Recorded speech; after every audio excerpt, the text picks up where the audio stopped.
chegando ao fim. Agradecemos ao Senhor por estar conosco,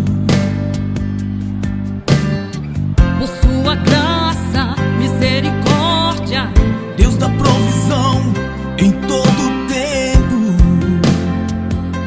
em todo tempo. Terminamos um ano novo cheio de paz, alegria e o amor de Deus mais e mais. E que haja união em cada família, que a igreja do Senhor esteja comprometida. Pois o noivo vem buscar a sua noiva, não se sabe o dia. Por isso vamos nos unir em oração, intercedendo por toda a nação. Que o amor ao próximo cresça em nossos corações.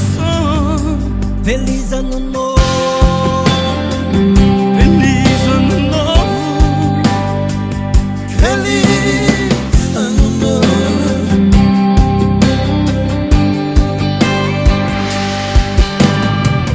Mais um ano está chegando ao fim. Agradecemos ao Senhor por estar conosco, por sua graça, misericórdia, Deus da provisão